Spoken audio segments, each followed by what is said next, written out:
Welcome back to ASK classes. Finally जिस प्रकार से मैंने टॉप 20 क्वेश्चंस केमिस्ट्री के लिए बताया, अकाउंटेंसी के लिए बताया, मेरे प्यारे बच्चों को मैसेज आ रहा था कि सर आप अगर मेरे लिए वीडियोस नहीं लाओगे ना तो हम लोग आपसे नाराज हो जाएंगे। यार मैं तुमको नाराज कभी होने दिया हूँ जो इस बार हो जाओगे?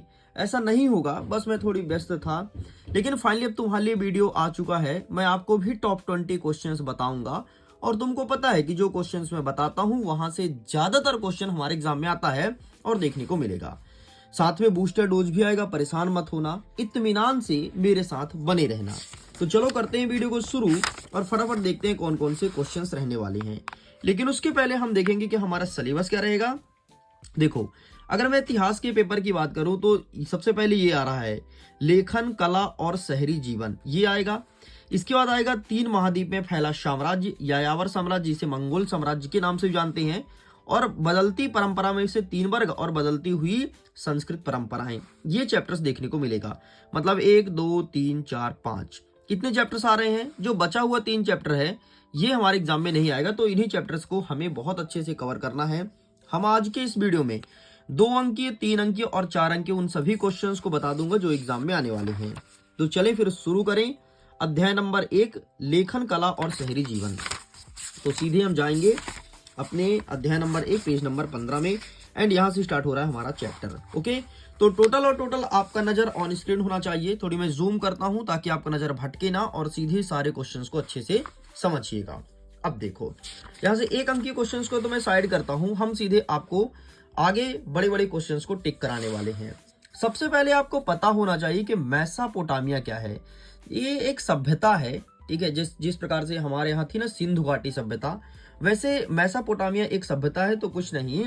ये यूनान भाषा के 2 शब्द से मिलकर के बना है, मेसो और पोटामोस। मेसो का मतलब होता है मध्य और पोटामोस का मतलब होता है नदी। मतलब 2 नदी के मध्य जो सभ्यता विकसित हुई उसे कहते हैं मेसोपोटामिया। हमारे एग्जाम में प्रश्न पूछेगा ये 2 नदी कौन कौन सी थी, तो इसका नाम था दजला और फरात, ठीक है। दजला और फरात, जिसका नाम चेंज हो गया है अब इसे टिग्रिस, दजला को टिग्रिस कहते हैं और फरात को यूप्रेटस के नाम से जाना जाता है। इस चीज को ध्यान रखिएगा, ये क्वेश्चन हमारे एग्जाम में बनेगा। देखना, ये देख किस 2 नदी के मध्य था, तो दजला और फरात, ठीक है। तो जितने भी मैं बोला हूं शब्द, एक एक शब्द इंपॉर्टेंट है, एक एक शब्द और एक एक शब्द से क्वेश्चन बनेगा, ध्यान रखना, ठीक है जी। बाकी स्टेल क्या है, तो स्टेल पत्थर का ऐसा शिलापट्ट जिन पर अभिलेख उत्कीर्ण होते हैं उसे स्टील कहते हैं, ठीक है। ये ध्यान रखना है। नेक्स्ट क्या देखना है कि क्यूनिफॉर्म का अर्थ बताओ, तो क्यूनिफॉर्म का मतलब होता है किलकार, ठीक है। किलाकार सॉरी, क्यूनिफॉर्म का मतलब होता है किलाकार। तो ये एग्जाम में देखने को मिलेगा। आगे बढ़ते हैं। नेक्स्ट क्वेश्चन क्या कह रहा है कि सीमार का क्या आशय है, तो ईंट से बने शहरों की भूमि को सीमार कहते हैं, ये हमारे एग्जाम में देखने को मिलेगा। स्टेपी का मतलब क्या होता है, तो ये रहा, ठीक है। तो सीमार, स्टेपी, क्यूनिफॉर्म, ये आपको याद रखना है, ठीक है जी। अब आगे बढ़ते हैं, थोड़ी बड़े प्रश्न को देखते हैं। बड़े प्रश्न में से मेसोपोटामिया में सामान का आयात निर्यात किस प्रकार से होता था, तो ये चीज पढ़ लेना, एग्जाम में देखने को मिलेगा, ठीक। बाकी कुछ नहीं आएगा, आप इन सब चीजों को छोड़ दीजिए। आगे बढ़ते हैं। नेक्स्ट क्वेश्चन, यह कहना क्यों सही होगा कि खानाबदोश का मतलब होता है जो जीवन यापन करने के लिए एक स्थान से दूसरे स्थान तक जाते रहते हैं। तो यह कहना क्यों सही होगा कि खानाबदोश पशुचारक निश्चित रूप से शहरी जीवन के लिए खतरे थे, तो ये रहा, आप इसका फोटो क्लिक कर लीजिए, ठीक है। ये एग्जाम में देखने को मिलेगा। आगे बढ़ते हैं नेक्स्ट क्वेश्चन की तरफ। नेक्स्ट कहता है कि मेसोपोटामिया की प्रमुख भाषाएं कौन कौन सी थी, हमारे एग्जाम में देखने को मिलेगा, ठीक है। तो ये तैयार करना है और इसकी 2 विशेषताएं, तो ये आपको तैयार करना है, ठीक है। चलिए आगे बढ़ते हैं। नेक्स्ट, बाकी यहां से कोई नहीं आएगा। नेक्स्ट क्वेश्चन कहता है कि बेबीलोन की प्रमुख विशेषताएं बताइए, तो ये रहा आपके सामने बेबीलोन, ठीक है। इसकी विशेषताएं कितनी थी, कहां तक फैला था। बेबीलोन भी एक शहर का नाम है और ये मेसोपोटामिया के आसपास का ही शहर है, तो यहां से क्वेश्चन बनेगा, ठीक है। ये तुम्हें प्रिपेयर करना है। मैं ज्यादा क्वेश्चन को टिक नहीं कराऊंगा, लेकिन इस चैप्टर से छोटे प्रश्न देखने को मिलेगा, इसलिए थोड़ी ज्यादा क्वेश्चन मुझे बताने पड़ेंगे इस चैप्टर के। नेक्स्ट कहता है कि जिगुरात से क्या मतलब होता है, तो जिगुरात में प्रत्येक नगर में देवता के लिए किसी पहाड़ी पर मंदिर का निर्माण किया जाता है जिसे जिगुरात कहते हैं, ये एग्जाम में देखने को मिलेगा। चलिए खत्म, बाकी यहां से कुछ नहीं आ रहा है, आप इसे हटा दीजिए। चलो आगे बढ़ते हैं, बाकी यहां से कोई क्वेश्चन नहीं बनेगा, ठीक। नेक्स्ट हमारे एग्जाम में आएगा कि मेसोपोटामिया की अर्थव्यवस्था पर प्रकाश डालो, तो ये रहा वस्तुओं का व्यापार, ठीक है। इसके बाद ये रहा तुम्हारे सामने सामाजिक संगठन की आवश्यकता, ठीक है, परिवहन की व्यवस्था, आर्थिक गतिविधि का विकास और परंपरा निर्भरता, ये एग्जाम में देखने को मिलेगा। नेक्स्ट हमारे एग्जाम में आएगा कि लेखन क्या है, मेसोपोटामिया सभ्यता की लेखन कला का विकास को समझाइए। तो ये रहा तुम्हारे सामने मेसोपोटामिया सभ्यता की लेखन कला का विकास, ठीक है। तो मृदभांड पर लेखन, ये लेखन वाला जरूर देख लेना, ठीक है। केवल टॉपिक देखना है, डिटेल मत पढ़ना, डिटेल में नहीं पूछेगा। चलो आगे बढ़ते हैं। नेक्स्ट क्वेश्चन, मेसोपोटामिया की जो सभ्यता है वो विश्व को क्या दी है, ठीक है, ये चीज बताना है। तो लीप लेखन दी है, इसने लिखना सिखाया है, विज्ञान सिखाया है, इस टाइम के लोग का जो मुद्रा था वो भी प्रचलित हो गया था, ठीक है। और ये चांदी का मुद्रा उपयोग करते थे ना, ये यहाँ पर लिखा देखो, ये कांसा धातु का मुद्रा यूज करते थे, ठीक है। चांदी का तो खोज भी नहीं हुआ था, सॉरी। तो इस प्रकार से क्वेश्चन देखने को मिलेगा। और अंतिम प्रश्न देख लेना कि बेबीलोन की कौन कौन सी विशेषताएं हैं। बस इतने में हमें कंप्लीट करना है अपने हिस्ट्री को। आगे बढ़ते हैं, अध्याय 2 आ गया है, बस इतना सा करना था। अध्याय 2 देखो 5 मिनट में मुश्किल से मैं तुम्हें 7 से 8 प्रश्न बताया हूं, वही करना है। नेक्स्ट आ गया अध्याय 2, तीनों महाद्वीप में फैला हुआ साम्राज्य। आइए देखते हैं और अपने साम्राज्य को हम भी फैलाते हैं। सबसे पहले रोम साम्राज्य के बारे में ज्यादातर क्वेश्चन देखने को मिलेगा, ये मैं तुम्हें बता देता हूँ, बाकी यहाँ से कोई प्रश्न नहीं आएगा। हाँ, गृह युद्ध देख लेना, गृह युद्ध का मतलब क्या होता है ना। वैसे ये क्लास 10th का क्वेश्चन है, तुम्हारे एग्जाम में नहीं आएगा। गृह युद्ध क्या होता है, हमारे देश के लोग जो आपस में लड़ पड़ते हैं वही गृह युद्ध कहलाते हैं। तो नहीं आएगा, हटाओ यार, कोई मतलब नहीं है।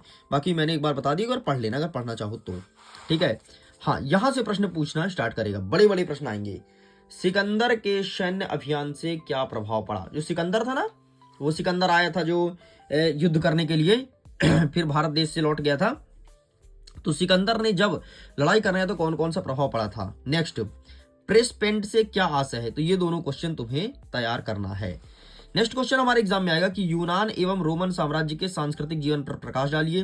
तो ये रहा तुम्हारे सामने यूनान और रोमन साम्राज्य, तो अब इसका भी फोटो क्लिक कर लीजिए। खत्म, आगे बढ़ते हैं, बाकी यहाँ से कोई क्वेश्चन नहीं आएगा, ठीक है। नेक्स्ट कहता है सीनेट की भूमिका कितनी महत्वपूर्ण थी। केवल देख लेना थोड़ा सा, बाकी एग्जाम में नहीं आएगा। स्टेप ही तो अच्छे से करना ही करना है, मैंने अध्याय नंबर 1 में इसे बता दिया है। बाकी खत्म यार, खत्म। इस चैप्टर ज्यादा कोई तगड़ा क्वेश्चन है नहीं, ठीक है, तगड़ा कोई क्वेश्चन नहीं है। हाँ, रोम साम्राज्य की स्त्रियों की दशा कैसी थी ये देख लेना, ठीक है। बड़े वाले 4 नंबर के प्रश्न बनेंगे, ठीक है। रोम साम्राज्य में स्त्री की क्या दशा थी, अच्छे देख लेना टॉपिक। नेक्स्ट क्या कहता है कि रोम साम्राज्य में विश्व में रोमन साम्राज्य का क्या लाभ मिला, ठीक है। तो लाभ देख लेना, ये क्वेश्चन तुम्हें तैयार करना है। खत्म खत्म खत्म खत्म। नेक्स्ट आपको देखना है रोम साम्राज्य की सामाजिक व्यवस्था। तो क्या क्या देखोगे, एक प्रश्न उसकी सामाजिक व्यवस्था देखोगे, दूसरा प्रश्न देखोगे कि इसके कौन कौन से लाभ हुए, क्या क्या फायदा मिला, ये देखना है तुम्हें, ठीक है। जैसे विशाल साम्राज्य, न्याय का महत्व, ठीक है, कानून के क्षेत्र, ये देखना है। और नेक्स्ट तुम्हें देखना है कि इनके स्त्री की दशा कैसी थी, वैवाहिक संबंध, ठीक है, नाभिकीय परिवार, विवाह का स्वरूप, संपत्ति का अधिकार, ये तुम्हें देखना है। 3 बिंदु से 3 प्रश्न, खत्म। ले भाई, मुख्यतः 3 बताए, बाकी जो छोटे छोटे बताए वो तुम्हें करना है। आगे आ गया हमारा अध्याय नंबर 3, यायावर साम्राज्य मतलब मंगोल साम्राज्य। आइए देखते हैं यहाँ से कौन कौन से क्वेश्चंस बनेंगे। अगर मैं मंगोल साम्राज्य की बात करूं तो यहाँ से 3 नंबर का प्रश्न बनेगा, छोटे वाले क्वेश्चन नहीं है। सबसे पहले चंगेज खा के बारे में देख लेना और मंगोल कौन थे, ठीक है। तो मंगोल और चंगेज खा दोनों के बारे में तुम्हें पता होना चाहिए, क्योंकि चंगेज खा को समुद्र खा की उपाधि भी मिली थी, एंड इसका प्रश्न भी बनाइए देखो, ठीक है। तो ये तीनों प्रश्न एक बार पढ़ लेना, ये तुम बेसिक पढ़ लोगे ना तो इस चैप्टर की तुम्हें पकड़ हो जाएगी, समझ हो जाएगी, इसलिए ये चीज तुम्हें करना है। जैसे मंगोल कौन था, तो मंगोल विविध जन समुदाय का एक निकाय था। यहाँ लोग उत्तर में तातरा, खिताना और मंचू लोग से, पश्चिम में तुर्की कबीलों से भाषागत सामान्यता होने के कारण परस्पर संबंधित थे। कुछ मंगोल पशुपालक और कुछ शिकारी संग्राहक थे। बस ये तुम्हें ध्यान रखना है। खत्म, चलिए आगे बढ़ते हैं। बाकी यहाँ से कुछ क्वेश्चन नहीं आएगा, ये सब चीजों को आप साइड कर दीजिए। अब प्रश्न बनेगा यहाँ से, जैसे चीन की महान दीवार क्यों बनाई गई थी, ये वाला क्वेश्चन आपको तैयार करना है।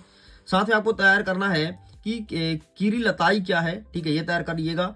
और यास या यासका से क्या आशय है, तो ये आपको 3 प्रश्न अच्छे से तैयार करना है। इसके बाद देखना है कि यायावर साम्राज्य से आपका क्या तात्पर्य है, ठीक है, ये देख लीजिएगा। एंड नेक्स्ट है कि चंगेज खा मंगोल के हराकार पद्धति को समझाइए। हराकार पद्धति मोस्ट इंपॉर्टेंट है, ठीक है, ये इनकी एक तकनीक की थी और इस तकनीक से इन्होंने कई सारे साम्राज्य पर विजय भी प्राप्त किया था, ठीक है। तो ये तकनीक अच्छे से याद कर लेना, एग्जाम में देखने को मिलेगा, ठीक है। अगेन चंगेज खा से प्रश्न बनेगा कि चंगेज खा के सफलता के 3 कारण बताना है, ठीक है, ये क्वेश्चन एग्जाम में आएगा, तो ये आपको प्रिपेयर करना है। आगे बढ़ते हैं, और कुछ बन सकता है क्या, तो हाँ जी, भारत में मंगोल आक्रमण की विवेचना कीजिए। भारत में भी हमारे मंगोल आक्रमण हुआ था, तो क्यों आक्रमण किए थे, क्या किए थे, क्या क्या लूट के ले गए थे, ये तुम्हें तैयार करना है। एक नेक्स्ट क्वेश्चन देखना है कि सामंतवाद की प्रमुख विशेषताएं बताइए, और इस प्रकार से हमारा खत्म होता है नेक्स्ट अध्याय नंबर 3। आगे 3 वर्ग, तो मतलब हमने कहां तक पढ़ लिया, एक बार इसे इधर भी देख लेते हैं।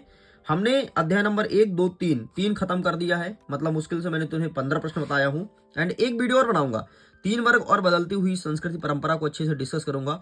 वैसे सच कह रहा हूं, अगर समय होता तो मैं एक वीडियो बनाता एक चैप्टर को लेकर के और उसे समझाता भी, लेकिन खैर इतना समय नहीं है। तो जो क्वेश्चन दिया हूँ आप एक बार पढ़ लीजिएगा, मैंने कुछ कुछ समझा भी दिया है मोटा माटी ऊपर ऊपर का। तो एक वीडियो और आएगा जिसमें कवर करेंगे अध्याय नंबर 4 और 5, और फाइनली हमारा हिस्ट्री कंप्लीट है ना। अब हमें इतिहास रचने से कोई नहीं रोक सकता है।